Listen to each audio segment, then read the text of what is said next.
안녕하십니까. 저는 연극 배우 박정자입니다. 오늘 여러분들과 함께하는 이 시간 너무나 감사하고 또 고맙습니다.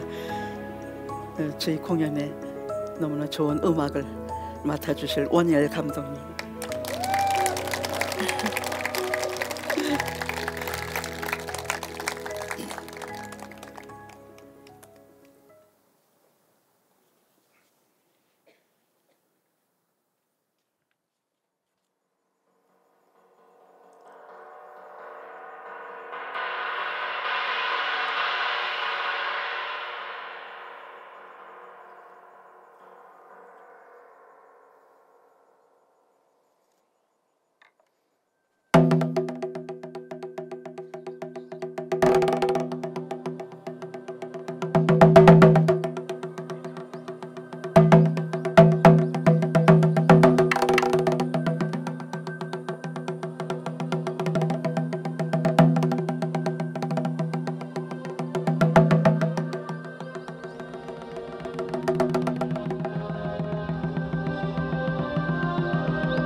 산신을 만나기 위한 삼바제에서의 간절한 기도도, 도사를 만나 가슴에 맺힌 의문을 풀어보겠다는 처화의 구도종진도 이렇다 할 성과를 보지 못하는 사이, 아버지에 이어 이제 어머니마저 떠나고 아우도 떠났다.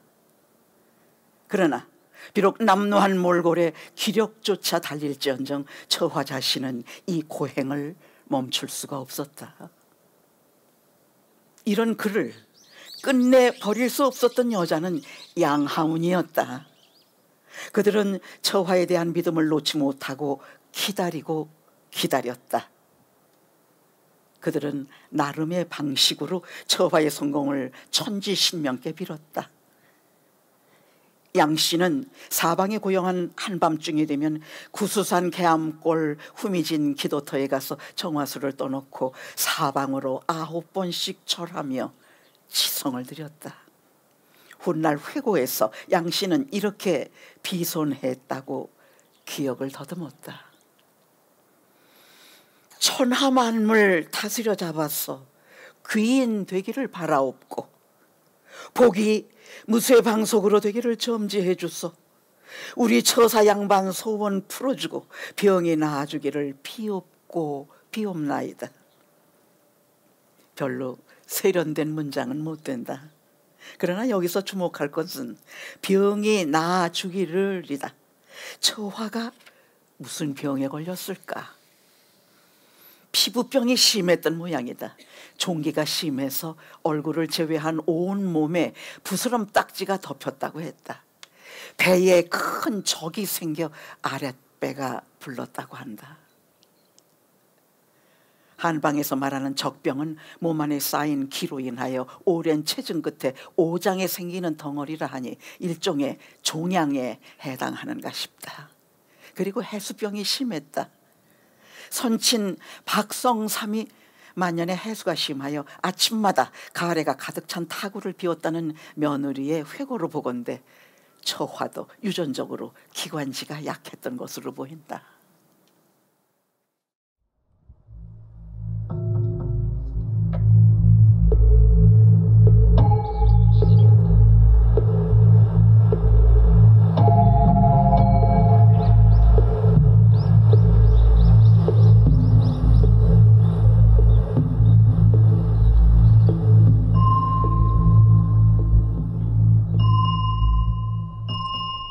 (1914년) 음력 2월 초, 아직도 혹하니 산골을 점령하고 세전부터 내린 눈이 녹을 생각을 했는데 나중에 제자가 되는 김성섭은 처화를 안내하기 위하여 앞장섰다.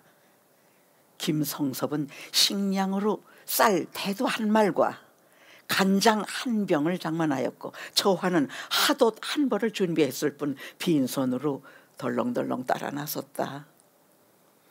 도보로 행하는 길이다 보니 중간에서 하룻밤을 묵고 전북 고창군 시무원면 월산리 연강 김준상이 운영하는 한의원에 이르러 인사를 나누었다. 미리 김성섭으로부터 처화를 소개받은 바 있는 한의사 김준상은 처화에게 또 하나의 잊지 못할 은인이었다. 한의원에서 접대를 받으며 하룻밤을 머물고 나서 이튿날 경수산 기슭 연화봉에 있는 초당으로 올라갔다. 비록 3칸밖에 안 되는 좁은 집일망정 몇 그루 교목과 관목 수풀에 둘러싸인 초당은 정갈하고 조용하여 수양처로는 안성맞춤이었다. 혼자 정성을 들여 수행하는 곳으로는 마치 하늘이 자기를 위해 마련해 둔 것처럼 흡족했다. 그는 여기서 용맹정진하여 반드시 어떤 결실을 얻어야 한다는 절박한 심정에서 본격적인 고행을 각오했다. 그는 자기 몸을 통제하여 몸의 욕구를 의지대로 다스리지 않으면 안 된다고 생각했다. 그러나 그의 몸은 아직도 그의 의지대로 고분고분 움직여주지를 않았다.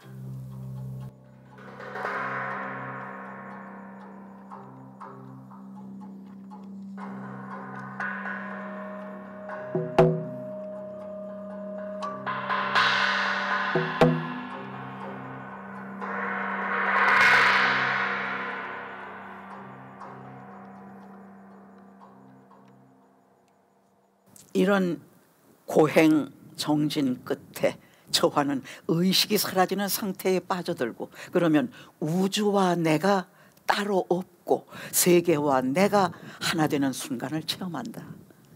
호흡은 거의 그치고 심장조차 조용히 잠드는 것 같다. 시간도 처소도 있고 자신의 존재마저 잊어버리는 상태였다. 이러한 처화의 입정 상태는 몇 시간이 되기도 며칠이 되기도 했다. 그러던 끝에 어느 순간 그의 입에서는 신음이 터졌다. 그리고 그 신음은 주문이 되어 나왔다. 우주의 기운을 모으는 간절한 기원, 깨달음을 비는 더 없는 적공이었다. 처화는 연화봉 초당에서 수행 정진하기를 석 달쯤 했다. 그 기간에 있었던 일화가 몇 가지 전해오는데 그중에는 사실도 있고 신화도 있는 것 같다.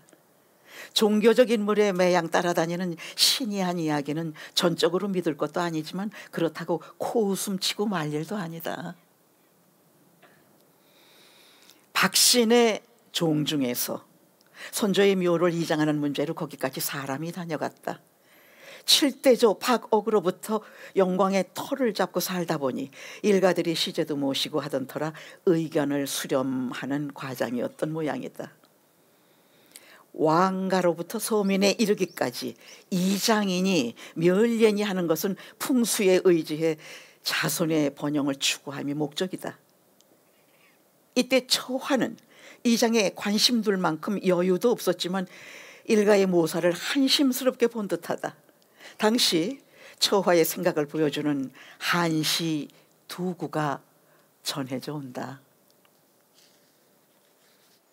청산 백골 위 후사.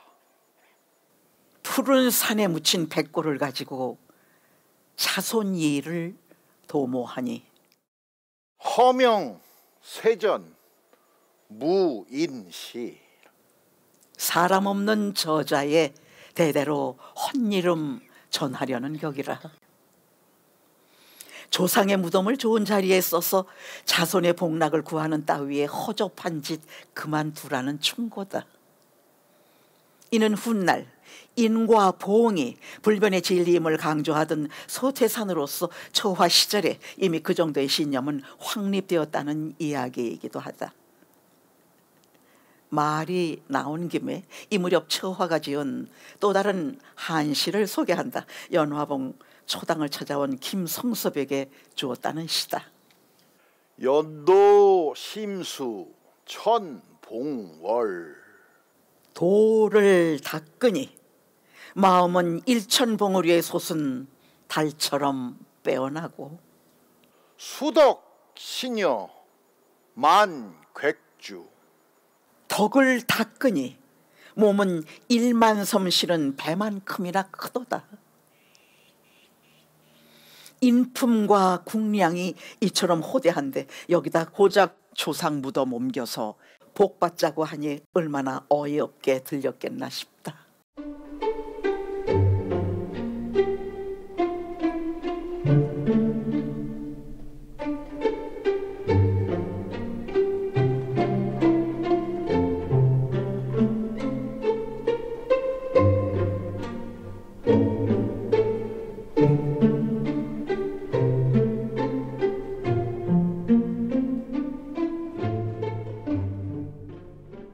또 하나의 이야기는 주인집 딸이 연정을 품고 처화에게 접근했던 사건이다.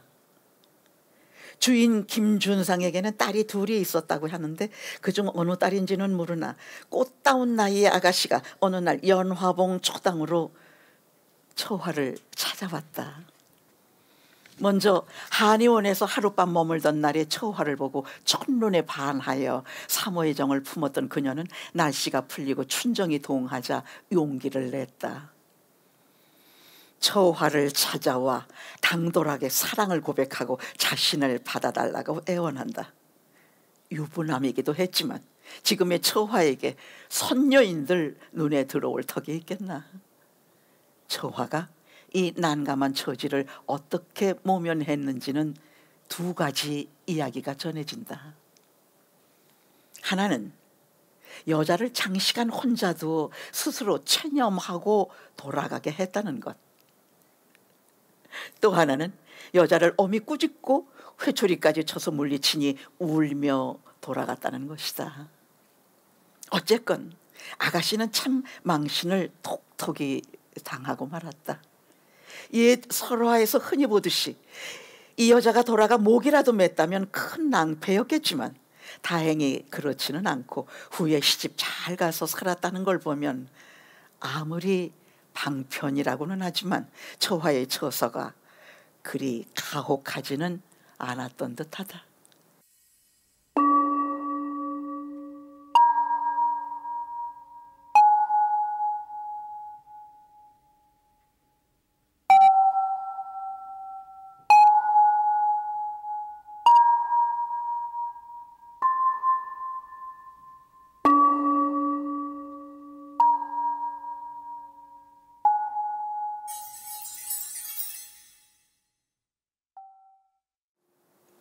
마지막은 김성섭이 본 이적 이야기다. 처화를 연화봉에 보내고도 김성섭은 더러 찾아가 처화가 어찌 도를 닦는지 상황을 점검했다고 하는데, 하루는 처화의 방에서 함께 잠을 자다가 이상한 일을 목격했다. 훗날 제자가 되는 김형우가 김성섭에게 후일 직접 들은 이야기인즉 이렇다.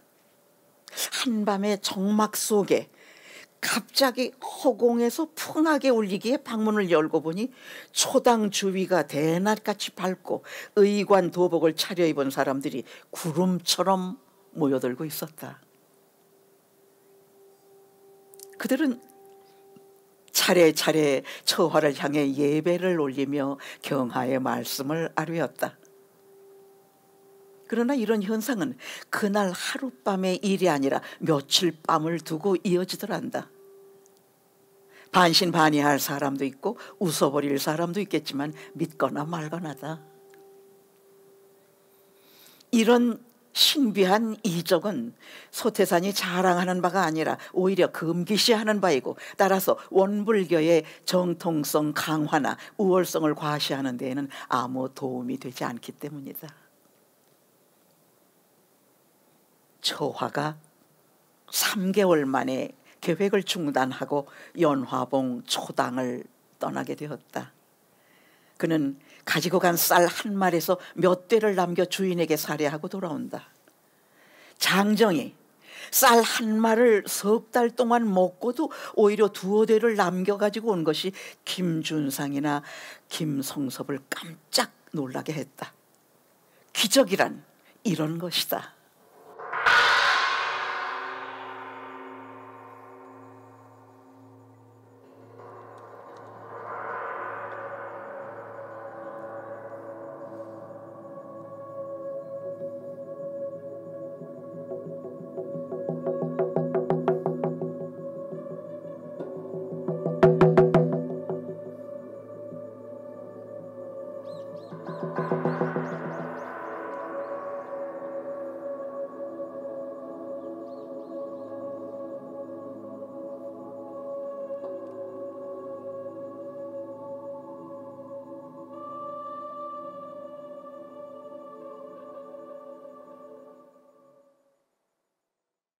당시의 일을 소태사는 대종경 선회록에서 다음과 같이 증언하고 있다. 또 어느 때에는 무장 선운사에나 가보면 이 뜻을 이룰 수 있을까 생각하였다. 그러나 나에게는 아무런 계책이 없었다. 애를 태우고 있던 중 또 팔산이 내 뜻을 알고 선운사 부근에 제각을 한 칸 얻어서 쌀 한 말과 간장 한 병을 마련해 주고 갔다. 나는 거기서 주야불철하고 일천정성을 다 올리고 있었다. 그러는 중 하루는 그 제각의 주인의 당혼한 딸이 부모 몰래 찾아와서 나의 마음을 움직이려 하였다. 그러나 나는 다른 마음이 일어날 여유가 없었다. 그렇게 3개월간 적공을 들였더니 실력이 얻어져서 간혹 내 왕하는 팔산을 놀라게 한 일이 있었으나 그도 나의 참된 소망은 아니었다. 도로 내려오기로 작정하고 가지고 갔던 쌀을 살펴보니 절반이나 남았고 하도 한 벌 입고 간 것은 떨어져서 형편없이 되어 있었다. 그러나 얼굴은 세속에서 잘 지낸 사람보다 오히려 좋다고들 말하였다.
연화봉에서 한 수도로 어느 정도 자신감을 얻은 처화는 노루목에 돌아온 뒤 한층 깊은 내공에 빠져들었다.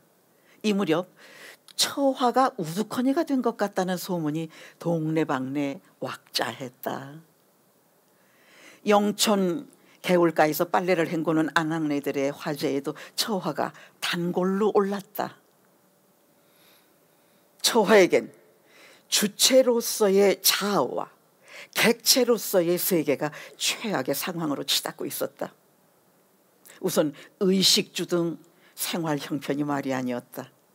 당시 조선 사람의 살림살이가 다 그랬다지만 처화의 경우는 그중에도 유난히 참담했다.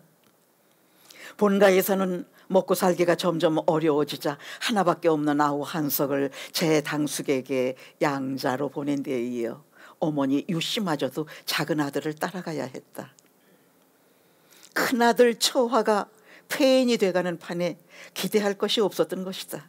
더구나 며느리 혼자 아둥바둥 농사라고 지어야 입에 풀칠하기가 빠듯한데 다시 배가 불러오고 있는 며느리를 보며 입 하나라도 덜 자고 간 것이다. 한편 처화의 제자이자 후원자였던 발행이네는 어땠을까? 발행이네는 더러 긴 매기 등 남의 밭일에 나가 품삯을 받거나 큰일 치르는 집에 가서 일을 도와주고 식량을 조금씩이나마 얻어왔지만 일거리가 자주 있지도 않았다. 귀영바위 주막을 하던 경험을 살려 한때는 술을 빚어 장꾼들에게 팔아 돈을 벌어보려고 했지만 그것도 뜻같지 않았다. 철따라 푸성귀나 나물, 쑥 혹은 호박, 감자 같은 것을 섞어 죽도 하고 밥도 해서 근근히 끼니를 때우다가 그도 안 되면 하루 한 끼로 굶기도 하고 하루 이틀은 물만 마시고 견디기도 해야 했다. 입은 옷이 단벌이고 보니 빨래를 할 때는 이불을 종일 둘러쓰고 있어야 했고 개초를 제때 못한 초가지붕은 썩고 고라 잡초가 무성하였다. 장마철에는 여기저기서 빗물이 새고 낙순물이 방바닥에 흥건히 피어 앉아있는 처화의 무릎까지 적신 일도 있었다.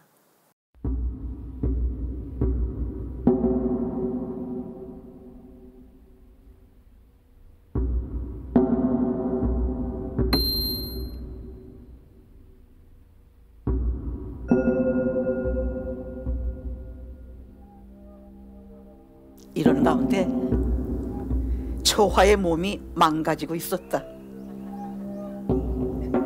배에는 물동이라도 올려놓은 것처럼 커다란 촉이 들어 북통 같은데 언제부턴가 몸에는 부스럼이 한박 돋아 건드리지 않아도 피고름이 흘렀고 피딱지가 굴껍데기처럼 닥지닥지 달라붙었다. 감지도 않고 빗질도 하지 않은 머리는 까치집이 된 지 오래였다. 영양 부족으로 살갗은 누렇게 뜬 데다가 볼과 눈자위는 꺼지고 살집이 사라진 자리에 광대뼈만이 유난스레 붉어져 보였다. 겨울철에는 연화봉에서 얻은 기침병이 만성해수로 고질이 되어 한 번 발작을 일으키면 숨이 꼴깍 넘어갈 지경이었다. 특히 부스럼은 악성이라 한때는 몸에서 뜯어내는 고름딱지, 피딱지가 한 대박이나 될 정도였어. 마침내 처화가 문둥이란 소문이 돌았다. 집 앞 노루목 길목을 다니던 행인들이 일부러 길을 에둘러 다니고 애들은 무섭다고 근처에 얼씬도 하지 않았다. 이런데 부인 양씨는 점을 치러 다니기도 하고 판수를 불러 경을 읽기도 하고 심지어는 무당을 불러 푸닥거리까지도 했다. 처화의 건강이 회복되고 하루빨리 본정신이 돌아와 평생 소원을 성취하고 큰 인물이 되기를 기원했다. 그녀는 또 남편이 노루목에서 구도의 마지막 고기를 넘으려 치열하게 발버둥을 치던 3년 동안 자기도 밤마다 개암골, 기도 정화터를 찾았다. 정화수를 떠놓고 사방에다 9번씩 큰절을 올리며 천지신명 1월성신 산신님께 남편을 위해 비손을 했다. 천지신명님 전에 비나이다. 천하만물 다스려 잡아 귀인 되기를 바라옵고 복이 무쇠방석으로 되도록 점지혀 주옵소서. 만사가 대결하고 백사가 여일해서 우리 집 양반 소원 풀어주고 백나사 주십사. 빌고 또 비옵니다. 양씨 부인이 기도를 다닐 때 발행인에도 노루묵에서 기도를 모셨다. 냇가에서 목욕제게하고 샘에서 청수를 한 대접 떠다가 바위턱에 받쳐놓고 아침 저녁으로 손 비빔을 했다. 비나이다 비나이다. 천지신명전에 비나이다. 우리 처사 양반 시인 잡귀 다 멀리 쳐주시고 병마가 물러나게 해주소서. 빌고 또 비나이다. 우리 처사 양반 발복해서 영광고을 원님 되게 하옵소서. 한 번은 처화가 발행인의 비손을 듣고 한마디 거들었다. 발행이네, 자네가 나를 위해서 기도하는 것은 고맙지만 영광고을 원님이라니 당치 않소. 기왕 공을 들이거든 신묘생 박처화 만국 만민 다 구제하고 일체 생명 제도하는 성자 되도록 해달라고 비소.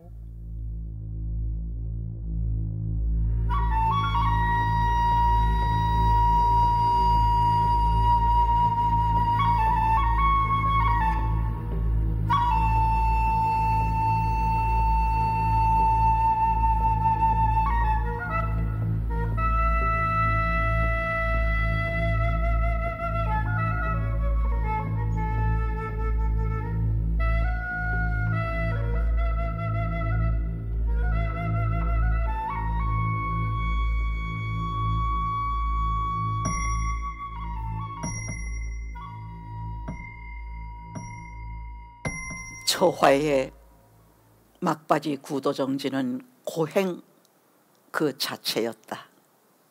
해수가 심하여 기침이 그치지를 않으니 보다 못한 발행인애가 구해다 준 꿀 한 단지를 다 먹고 기절하였던 적도 있고, 영양실조에 얼굴은 누렇게 뜨고 머리는 산발하여 폐인이 다 됐다. 부인 양씨는 남편이 정신병에 걸린 줄 알고 점쟁이를 찾아가 점을 치고 소경불러 경을 읽고 무당불러 푸닥거리까지 했다고 한다. 처화가 한 독공은 애초에 명상수련이었다. 그것을 선으로 본다면 화두를 사용하여 진리를 깨닫고자 하는 간화선이었을까? 아니면 망상과 잡념을 없애고 고요히 앉아서 진리를 깨닫고자 하는 묵조선이었을까? 화두를 들고 씨름하다가 막히면 이 일을 장차 어찌할꼬 하고 고심했을 것이다. 그러나 묵조선의 흔적도 보인다. 이른바 입정돈망. 그러니까 선정에 들어 감각기관의 작용을 그치고 생각을 떨쳐버린 모라 상태에 빠지는 일이 잦았다.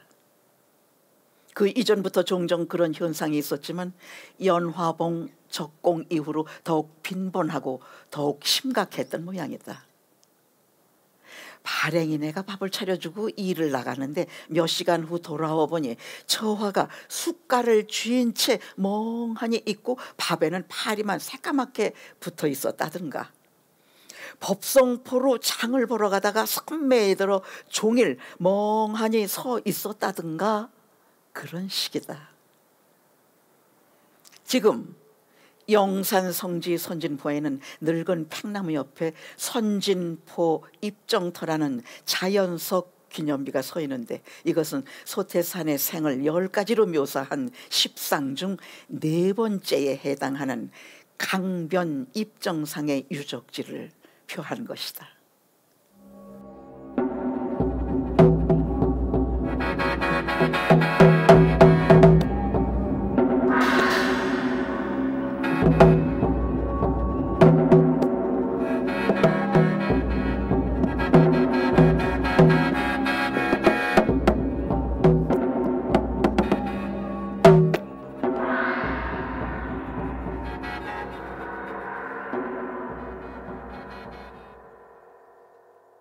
(1916년) 음력 3월이 밝아왔다. 초하는 온몸에 피와 기가 다 빠져나갔듯 머리가 텅 비고 가슴도 몸통도 온통 피 한 방울, 살 한 점 남은 것 같지 않았다. 그 가운데 의식이 깨기 시작했다. 길고 오랜 깊은 잠에서 깨듯이 그의 의식은 유리구슬처럼 투명하게 드러나고 있었다. 한 번도 이런 기분은 겪은 적이 없다. 무엇이 잘못되고 있는가? 내가 죽어서 저승에 온 것인가? 저와는 방문을 열어 젖히고 마당으로 내려섰다. 달 없는 깊은 밤, 그는 검게 물든 숲과 산등성이의 윤곽을 가늠하며 동서남북을 휘휘 둘러보았다. 하늘에는 별이 총총히 박혀 빛을 발하고 있다. 맑은 바람이 가볍게 불고 청량한 기운이 온 골짜기, 온 하늘에 가득 차 있다. 처화에게 그것은 결코 낯익은 것이 아니었다. 그는 이 낯선 분위기를 어떻게 받아들여야 할지 다소 어리둥절했다.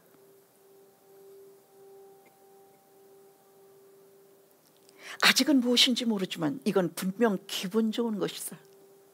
온 우주 공간이 아직은 깜깜한데 그에겐 전혀 어둡게 느껴지지 않는다. 아,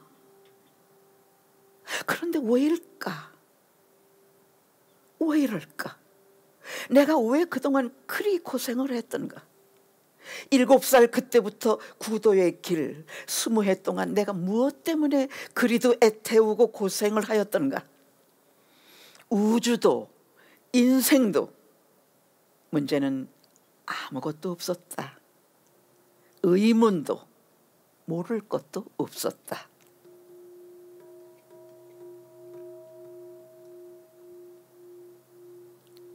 동이 트고 있었다. 저 장다리봉, 선진포, 촛대봉 쪽 하늘이 뿌옇다가 밝아질 것이다. 상여바위봉, 삼밭제, 설레바위봉이 새벽빛을 멀리 받아 밝게 솟아 보인다. 무엇이 달라졌는가? 아니다. 아무것도 달라진 건 없었다. 정말 달라진 건 없었다. 도무지 달라질 게 없었다. 모든 것은 있는 그대로 완벽했다.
1916년 원기 원년 4월 28일에 대종사 대각을 이루시고 말씀하시기를 만유가 한 체성이며 만법이 한 근원이로다. 이 가운데 생멸 없는 도와 인과 보응되는 이치가 서로 바탕하여 한 뚜렷한 기틀을 지었도다.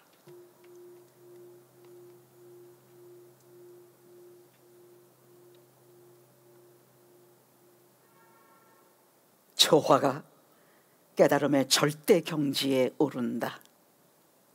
오도니, 득도니, 성도니 용어도 많지만 원불교에서는 대각이라는 용어를 선호한다. 이 대각의 순간은 얼마나 극적일까 기대되고 궁금하다. 원불교 교사의 해당 대목이 나온다.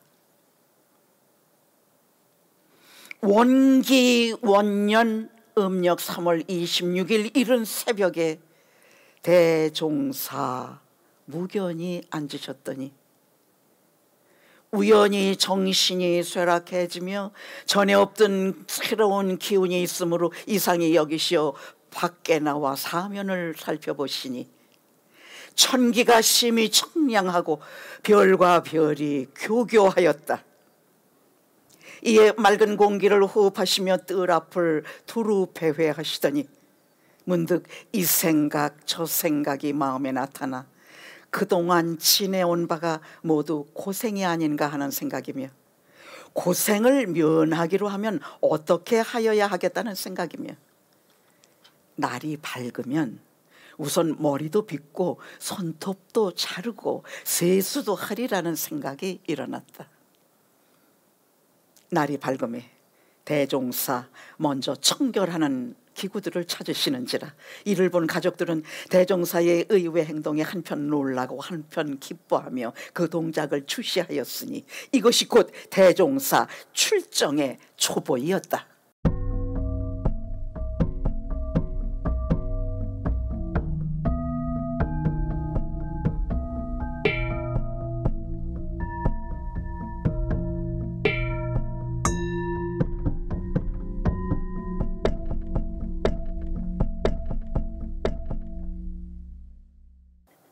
초화가 26세 되던 1916년 원기 원년의 일이니 음력으로는 26세이고 양력으로 환산하면 4월 28일이다. 초화의 대각은 오감으로 극적 변화가 나타난다든가 물리적으로 경천동지하는 충격적 이적이 나타나는 방식이 아니다. 깜깜한 방에 스위치를 넣자 갑자기 환해지는 것 혹은 금은밤 하늘에 펼쳐지는 불꽃놀이처럼 화려한 것, 그런 것은 천만부당한 말씀이다. 그것은 점진적으로 자연스러웠다. 또 주목할 부분은 대각을 얻은 후에 따르는 환희다. 시타르타는 정각을 이룬 후 3, 7일 동안 미묘한 깨침의 세계, 끝없는 법열의 선정산매에 들어있었다고 한다. 그 환희의 경계를 모든 하늘이나 인간 세상에 누릴 수 있는 오욕의 즐거움을 이 선정의 즐거움에 견준다면 이것은 애당초 비유도 안 되도다라고 했으니 이것이야말로 불가사의요 언어도단일 것이다. 그러면 초화의 경우는 어땠을까?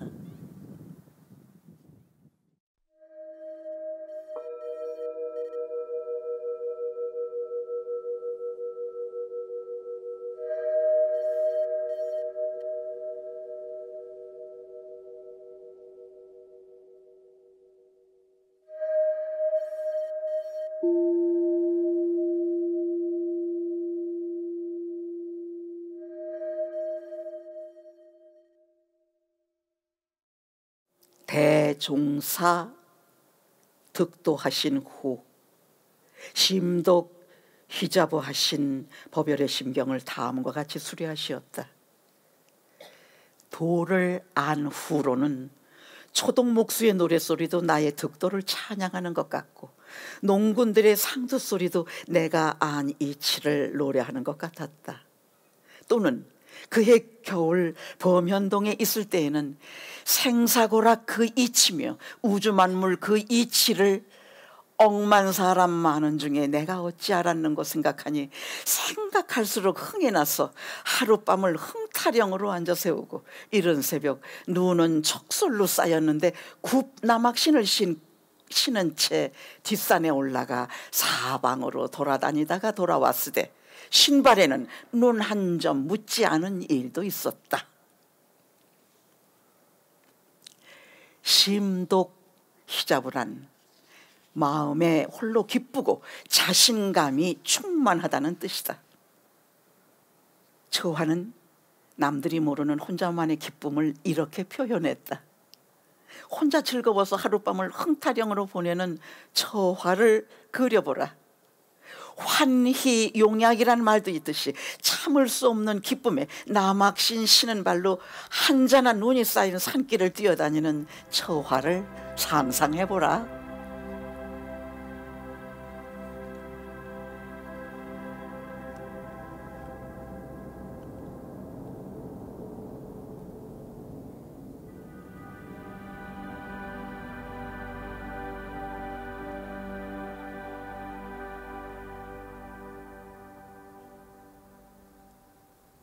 이 집약된 깨달음의 과정을 십상에서 5번째인 장항 대각상, 즉 노루목에서 큰 깨달음을 얻는 모습이라고 한다. 처화가 대각을 이룬 노루목 집토는 대각터라고 하여 오늘날 원불교 최고의 성지로 되어 있지만 풍수적으로도 9마리 범이 1마리 노루를 희롱하는 곳이니 만인을 살릴 만한 땅이라는 평판이 있다. 처화가 나고 자란 길령리의 당산으로 팽나무 그늘 아래 고인돌 2기가 아직 남아있으니 예로부터 성스러운 곳으로 인식되던 자리가 아니었나 싶다.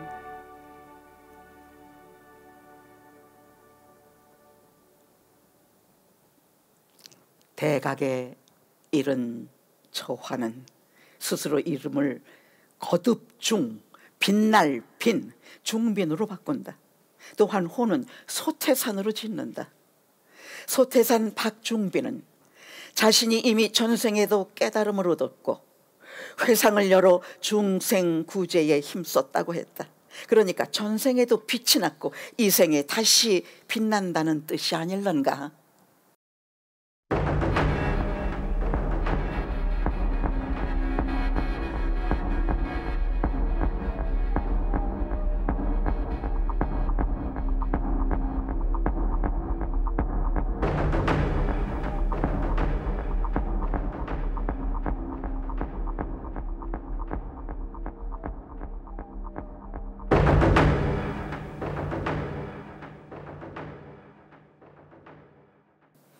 대각을 이룬 소태사는 용모부터가 달라졌다. 부스럼 투성이에다가 배만 불룩하고 피골이 상접한 폐인은 이미 거기 없었다. 기록에는 대종사 득도하신 후로 가장 이상한 일은 형모의 광명이시니 연래에 신고하시던 그 숙병은 일시에 춘설같이 사라지고 초췌하신 용모와 피골 상접된 최신의 일야간 혈육이 충만하여 피부의 윤활함과 형모의 광명함이 보름달과 같았다라고 전한다. 소태사는 대각에 이르기 전 최악의 용모였기에 그 변화는 사람들을 더욱 놀라게 했을 것이다. 대각을 통한 심리적 변화가 신경계와 호르몬계의 재편을 가져오고 결국 신체적 변화와 용모의 변형에까지 이른다는 주장도 있긴 하다. 환골 탈퇴가 영육의 전인적 변신이라고 한다면 주역 혁괴의 비유인 대인은 칙범의 가죽무늬처럼 아름답게 변한다는 구절도 떠올릴 만하다. 당대를 기억하는 촌부들의 표현에 유독 이쁘다라는 단어가 자주 등장하는 게 그래서인가 싶다. 가까이 모셨던 제자들은 대개 소태산 용모의 원형을 석가모니의 30 이상 80종호 전설에서 찾는다. 지금 남아있는 소태산 대종사의 영정을 그의 동생이나 두 아들 사진과 견줘보면 유전자로 설명하기가 어려운 게 사실이다. 후일 원광대학교 총장을 지낸 김정용의 증언에 따르면 대종사님의 성체가 매우 크셨다. 신장은 1m 80cm나 가까이 되셨고 체중은 90kg이 넘게 나가셨다. 대종사님께서는 키가 크신 가운데 성체도 크셔서 키가 크게 느껴지지 않았다. 그래서 나는 꽉 찬 듯 잘 짜여진 성체였다고 감히 표현하는 것이다. 이런 성체의 두상은 아주 원만하셨다.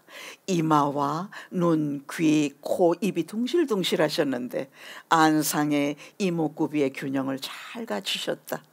부처님을 30 이상 80종호라고 하는데 대종사님 또한 30 이상 80종호를 갖추신 것이다. 손과 발은 포동포동한 아기의 손과 발같이 뼈와 심줄이 하나도 보이지 않았고 아주 예쁘셨다. 대종사님의 성음은 남성적이면서도 웅장하셨다. 목소리를 내실 때면 쩌렁쩌렁 울렸다. 쇳소리인 금성은 아니었고 우렁차다고 할 수 있다.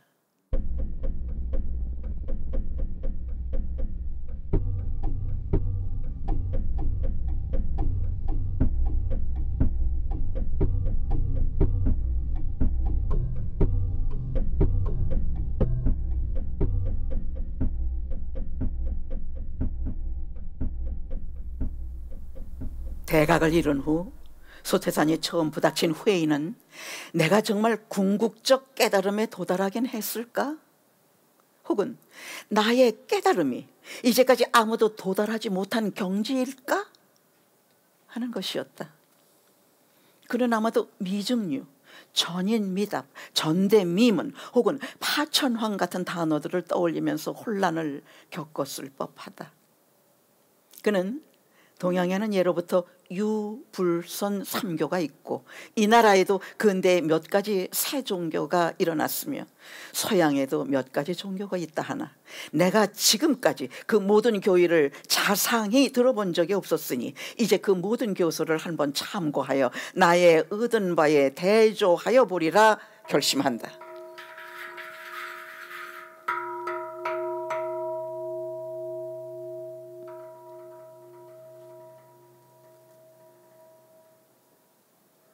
(1916년 4월 28일) 아침 소태산은 처음에 자신이 대각에 이른 그 아침에 밖에 나가 사람들을 만난다. 처음 만난 사람들은 동학을 믿는 사람으로 그들의 수운의 동경대전을 놓고 토론을 했다.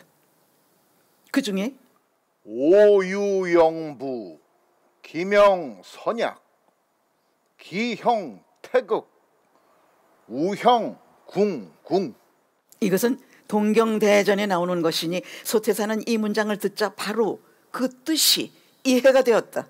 물론 문자풀이를 말하는 것이 아니라 그 신비한 의미가 확연히 납득되니 스스로도 신기하게 여겼다고 했다. 얼마 후 소태산은 유학을 하는 선비 두 사람을 만났는데 그들은 주역에 나오는 대인 여천지 합기덕, 여일월 합기명, 여사시 합기서, 여귀신 합기길흉. 그 구조를 외우면서 의견을 교환하는데 듣자 바로 이해가 되었다.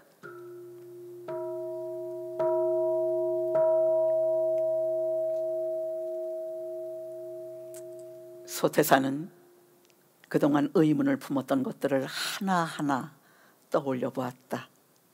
신기하게도 걸림이 없이 모조리 이해되고 풀리는 것이었다.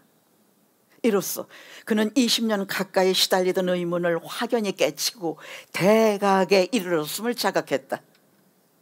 이때 심경을 읊은 것이 청풍월상시 만상자연명. 다 함께 하실까요? 청풍월상시 만상자연명. 맑은 바람에 달이 뜨니 온 누리가 절로 박네 라는 시이고, 이어서 만유가 한 채성이며 만법이 한 근원이로다. 자, 다시. 만유가 한 채성이며 만법이 한 근원이로다.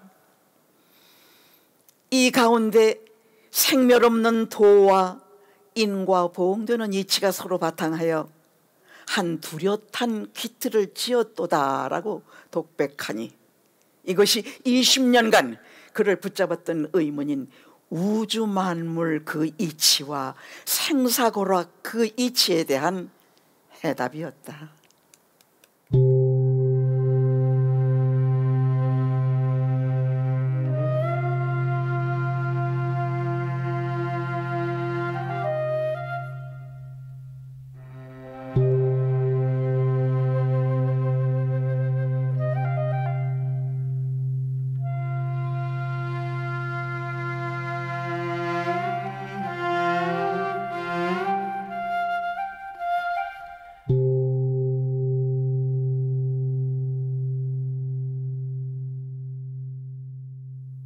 대각을 이룬 직후 소태사는 다양한 기성종교의 경전들을 섭렵하는 과정을 겪는다. 그리고 그는 나의 아는 바는 고인이 또한 먼저 알았도다 하고 탄식한다. 자신의 깨달음이 생뚱맞은 것이 아니라 이미 오래전에 다른 종교 성자들이 깨친 것과 다름없음을 다시 한번 확인한 것이다. 그러나 모든 종교의 교법이 동등하다고 보지는 않았다. 그는 모든 경전의 말이나 글의 속뜻이 대개 적절하여 별로 버릴 바가 없으나 그 중에도 또한 진리의 깊고 낮음과 시대의 적합함과 부적합함이 있다 하였고, 그 근본적 진리를 밝히기로는 불법이 제일이라고 결론을 내린다. 여기서 주목할 것은 소태산과 금강경과의 인연이다. 소태산이 1916년 양력 5월 8일 꿈에서 금강경의 세 글자를 보고 불교의 대표적인 대승경전인 금강경을 접한 사건이 석가모니를 성인 중에 성인으로 인식하는 계기, 나아가 석가를 자신의 종교적 연원으로 삼는 결정적 계기가 되었다는 사실이다. 소태사는 후에 불경 가운데서 몇 가지를 참고 교소로 채택하는데 금강 반야바라밀경, 반야심경을 으뜸으로 삼는다.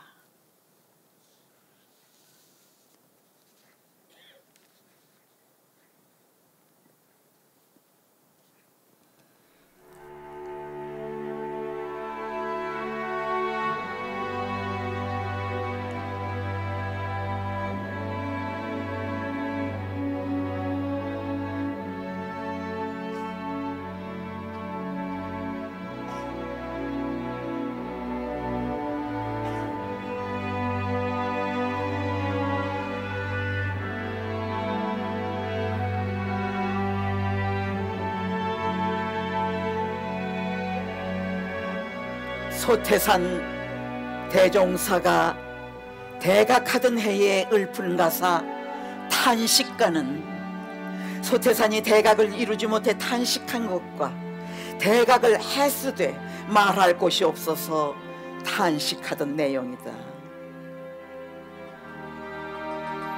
여봐라, 남주야, 말 들어라. 나도 또한 중생으로 세상에다 밥을 두고 매일 통곡 이러하며 어찌하여 알아볼까? 어찌하여 생사고라 그 이치며 우주만물 그 이치를 알아볼까? 이lok으로 발언하여 이 산으로 가도 통곡, 저 산으로 가도 통곡. 사방 두루 복배하고 산신을 만나볼까, 도인을 만나볼까, 이인을 만나볼까. 이리저리 하여 보니 조실부모인의 몸이 사방에 우접없이 일편단신되었으니 의식 도리 전혀 없어 일일 삼시 먹는 것이 구솔음해 욕이로다. 그리그리 통곡타가 소원 성취한 연후에 사오삭 지내가니 소원 성취 인의 일을 어디 가서 의논하며 어느 사람 알아볼까. 쓸 곳이 전혀 없어 이리 가도 통곡, 저리 가도 통곡. 이 울음을 어찌하여 그만둘꼬. 그칠 곳을 생각하니 허허 담담 노래로다. 산이로구나, 산이로구나. 층암절벽 산이로구나. 천봉만학 좌우 산천 우뚝 솟아 높이 있고 물은 흘러 대해로다. 1년 360일에 사시절이 돌아와서 산도 또한 산이 되고 물도 또한 물이 돼야 천지만물 되었도다. 이리저리 하여 보니 조실부모인의 몸이 사방에 우접없이 이런 산수 어쩌다가 있었던고. 내 아니면 이런 산수 있을 소냐. 가고 가니 내로구나.